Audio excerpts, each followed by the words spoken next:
ಬೆಳಗಾವಿ ಜಿಲ್ಲೆಯ ರಾಯಬಾಗ ತಾಲೂಕಿನ ಹಳದಿಗೋಡಿ ಗ್ರಾಮದಲ್ಲಿ ಊರಿನ ಕೃಷ್ಣಾ ನದಿಯ ತೀರದಲ್ಲಿರುವಂತಹ ಜಾಗೃತ ದೇವರು ಶ್ರೀ ಲಕ್ಷ್ಮಣಜ್ಜನವರ ಜಾತ್ರೆ. ಇದು ಪುರಾತನ ಕಾಲದಿಂದಲೂ ನಡೆದುಕೊಂಡಿರುವಂಥ ಜಾತ್ರೆ.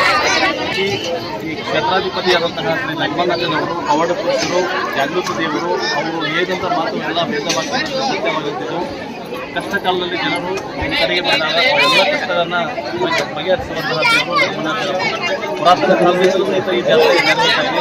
ಈ ಜಾತ್ರೆಯಲ್ಲಿ ನಮ್ಮ ಗಡಿ ಭಾಗದ ಕರ್ನಾಟಕ, ಮಹಾರಾಷ್ಟ್ರ ಎಲ್ಲ ಕಡೆಯಿಂದ ಮಾಡಿದ್ದಾರೆ. ಇಲ್ಲಿ ಮುಂಜಾನೆ ಅಭಿಷೇಕ ಕಾರ್ಯಕ್ರಮ, ರಾತ್ರಿ ಪ್ರಸಾದ ವ್ಯವಸ್ಥೆ ತಯಾರು ಮಾಡ್ತಕ್ಕಂಥ ಕಾರ್ಯಕ್ರಮ, ಆಮೇಲೆ ಭಜನಾ ಕಾರ್ಯಕ್ರಮ, 7 ಗ್ರಾಮದಿಂದ ಭಜನಾ ಕಾರ್ಯಕ್ರಮ ಮಾಡ್ತವೆ. ಷರತ್ತು ಸಹಿತ ಮುಂಜಾನೆ ಇವತ್ತು ನೆರವೇರು. ಈಗ ಮಹಾಪ್ರಸಾದ ನೆರವೇರ್ತಾ ಇದೆ. ನಾಳೆ 10,000 ಸುಮಾರು 10,000 ಎಲ್ಲ ಗ್ರಾಮಗಳಲ್ಲಿ ಸುಮಾರು 10,000 ಹೆಚ್ಚು ಜನರು ಈ ಕಾರ್ಯಕ್ರಮದಲ್ಲಿ ಬೇರೆ ಬೇರೆ ಗ್ರಾಮಗಳಿಂದ ಈ ಒಂದು ಕಾರ್ಯಕ್ರಮಕ್ಕೆ ಜಾತ್ರೆಗೆ ಆಗಮಿಸ್ತಾರೆ. ಸುಮಾರು ಮಹಾರಾಷ್ಟ್ರ ಮತ್ತು ಕರ್ನಾಟಕ ಎಲ್ಲ ಜಿಲ್ಲೆಗಳಿಂದ ನಮ್ಮ ಈ ಒಂದು ಕ್ಷೇತ್ರಕ್ಕೆ ಎಲ್ಲ ಜನರು ಬರ್ತಾಯಿದ್ರು. ಲಕ್ಷ್ಮಣಜ್ಜನವರು ಅದೇ ಅವ್ರು ಏನು ಬಾಯಲ್ಲಿ ಅನ್ಕೊಂಡಿರೋ ಎಲ್ಲ ಕಾರ್ಯಕ್ರಮಗಳು ಎಲ್ಲ ಯಶಸ್ವಿ ಆಗ್ತಿದ್ರು.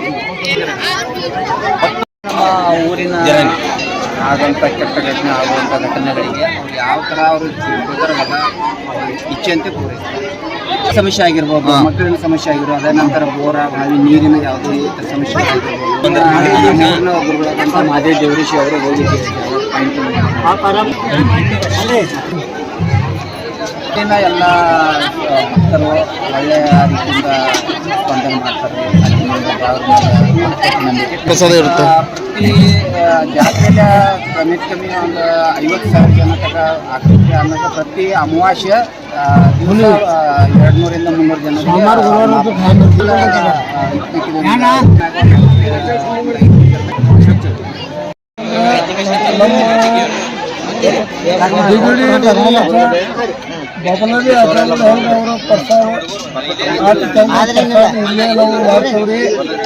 ಪ್ರಸಾದ ಅವರು ತಗೊಂಡ ಒಂದು ಯಾರಿಗೂ ಒಂದು ಕನಸು ನೆನೆಸ್ಬೇಕು ದೂರ ಹೇಳ್ತಿರ್ಲಿ. ಅದೆಲ್ಲ ಯಶಸ್ವಿ ಆಗಿತ್ರಿ, ಹಾಕೋತ ಬಂದಿತ್ರಿ.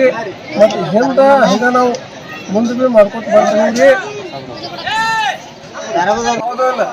ಭಾರತ ಬಂದಾಗಿತ್ತು ಏನ ಕರೋನಾದಾಗ. ಅಜ್ಜನ ಜಾತ್ರೆ ಚಲೋ ಐತಿ, ಗಂಗಾಬಾಯಿ ಜಾತ್ರೆ ಚಲೋ ಐತಿ. ನಮ್ಮಲ್ಲಿ ಪುಣ್ಯ ಕ್ಷೇತ್ರ